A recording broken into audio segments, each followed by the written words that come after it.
Dai, perché non mangi, Giuseppe? No, non c'ho più fame, lascia perdere. Ho capito, compà, però ti fai abbattere troppo dai problemi della vita, devi lavorare di più su te stesso. Lavorare di più su me stesso. Cazzo sei un personal trainer? No, se non mica te lo offrivo la pizza. Guarda che Lorenzo sta solo cercando di aiutarti. Ma che cazzo gliel'ha chiesto, scusa? È che il tuo comportamento rischia di diventare nocivo, e non solo per te stesso. Che cazzo vuol dire? Ti ho rotto il cazzo, Giuseppe. Ma non è perché questa situazione non è andata come pensavi di stare qui a rompere il cazzo per qualunque cosa. Anche meno, fra. Senti, se si stesse lamentando del fatto che è morto un arco cadendo nella lava dopo 10 anni, vado a collerei pure. Ma è verità che sta storia era solo una scusa per scopare e andare a mangiare sushi. Beh, un po' è vero. Grazie, Matteo. Sì, ma cerca di non demoralizzarlo ancora di più. Io demoralizzarlo. Matteo non è mezzo che sta davanti al televisore a praticare il divano. Tu stai sistemando le schede da quando sei arrivato ed io esco con voi. È modo di dire a tutti che sta ringraziando della vita e fare pure la parte di quello che sta peggio degli altri. Ehi, vaffanculo, torno a casa. Giuseppe, siediti per favore. Lo sai che Michele è un mostro insensibile, però ti prego per una volta di affrontare la situazione. E poi dobbiamo essere almeno in 4 per continuare la sessione, vero no, Lora? Raga, a me piace parecchio Valeria. E sta situazione mi dà il cazzo.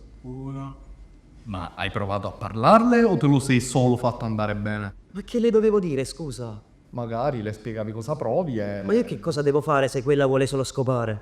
Due. Ma smetti. Ma mistica, lo vedi come fa? Ma fai adulto, ti prego. Perché ti istigo, Michele? Perché ci stai rovinando la serata tra un mormori di fondo, braccio conserte, lamentele e faccio da cazzo. Perché la tipa che ti piace, al posto di darti il palo come avrebbe dovuto, ti ha detto che siete scopamici. E il cazzo, di nuovo che scopa e si lamenta pure. Non voglio essere di parte, ma effettivamente non è che ti è andata proprio male. Raga, a me piace davvero, non voglio solo scoparmela. Ma infatti, domani andate al sushi. Quello che voglio dirti, caro il mio Giuseppe, è che non è detto che sia una tragedia. Alla fine avete modo di stare insieme e di scoprire la vostra intimità, da cosa nasce cosa, e magari prima che tu te ne accorga anche lei si innamorerà di te. Vera, per favore, mi passa il cestino.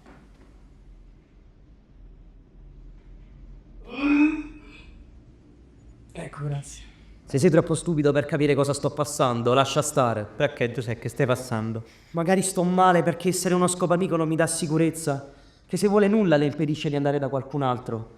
E sta cosa mi dà il cazzo, sinceramente. Ah, per questo Michele ha una teoria meravigliosa.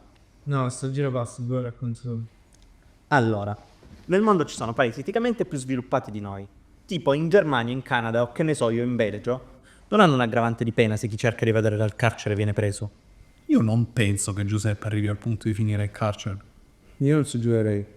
Quello che intendo dire è che anche potendo evadere senza aggravanti, non ci sono continue evasioni dalle carceri canadesi. Quindi, anche se in teoria Valeria può andare da altri, non è detto che lo faccia. E qui non so vedere come fa. Le vostre parabole da piccolo principe sono bellissime. Ma Giuseppe, tu devi capire una cosa, che in questa situazione stai facendo una tragedia. Sei pesante. Ridi, gioca. Dai, Michele, Giuseppe sta male. Ognuno ha la sua sensibilità e devi rispettarla. Se vuole sfogarsi è giusto che noi da amici lo ascoltiamo. Assolutamente sono d'accordo con questa filosofia, ma lui non vuole sfogarsi, vuole lamentarsi. Beh, un po' è vero. Tu magari affronti i problemi della vita in modo diverso. No, Lore, i problemi della vita sono un'altra cosa. Giuseppe non ha un problema. Lui voleva un figlio di Miyazaki e la vita gli ha dato un hentai. Tu hai problemi, fra. No, tu hai problemi, fra. Sei ripreso a settimane alterne sempre per puttanate. E la scopa amica, e l'SSD è pieno perché God pesa troppo. E ChatGPT ti fa il cyberbullismo. Giuseppe ha rotto il cazzo. Ah, mo' ho capito. Cosa? Che hai capito? È il golem acido della distruzione. Giuseppe è come il golem acido della distruzione. E che vuol dire? Il golem acido della distruzione è una carta fortissima, sia in attacco che in difesa, con un livello basso e quindi la giochi e senza problemi. Sì, lo so come è fatto il golem acido della distruzione. Ma il golem acido della distruzione ha un grande difetto. Che lo devi mandare al cimitero, se no fa danno pure a chi lo evoca. Esattamente. Tu sei uguale al golem acido della distruzione, Giuseppe. Ti ci vuole poco a venire qui a stare con noi. Fai ridere e sei di buona compagnia. Ne capisci parecchio di LOL e mi piacciono le tue magliette. Però se stai con noi più di un'ora inizia a deprimerti più di Michele. Quoto. Te ne vai nel tuo mondo dove il Fink è paranoide e senza spiegare il perché. Tutto inizia a dar fastidio e minaccia di volertene andare mentre giochiamo. Proprio come per gli effetti del golem acido della distruzione. Se non lo mandi al cimitero la sua forza ti si ritorce contro. Cioè, ma quindi vogliamo mandare al cimitero Giuseppe? Proprio così, debotto e senza gulag? Ma infatti me ne sto andando. Dai, siediti Giuseppe. In effetti volevo trovare una soluzione riversa rispetto a quella del golem. E meno male, mi sembrava un complotto per nicolare Giuseppe. Che vuol dire Nicolare? Allora, non essendoci un termine preciso per il lasciarsi con un amico, abbiamo coniato il termine nicolare da Nicola Ambrosini. E mo chi è Nicola Ambrosini? Era il mezzelfo che stai sostituendo da un mese. Nicola, diciamo, non si stava comportando troppo bene nelle ultime uscite, quindi abbiamo votato per non invitarlo più alle serate e allontanarci da lui. Quindi volete Nicolarmi? No, assolutamente, tu ci piaci molto, Giuseppe. Ma sì, sei allegro e simpatico. Primo quartiere?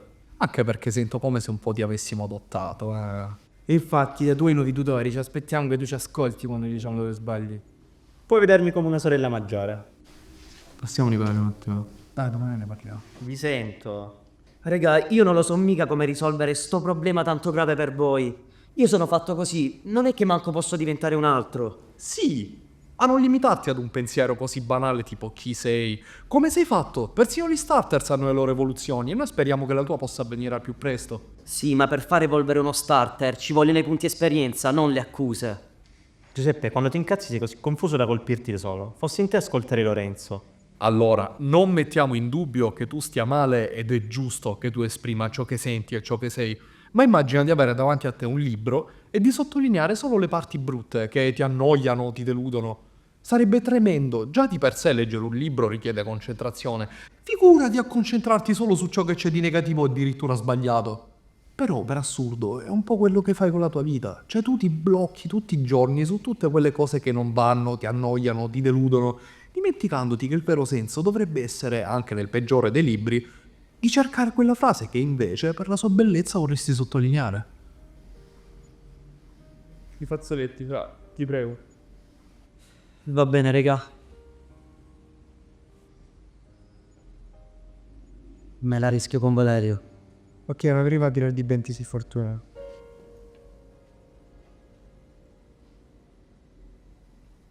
Valore minimo? Scopri.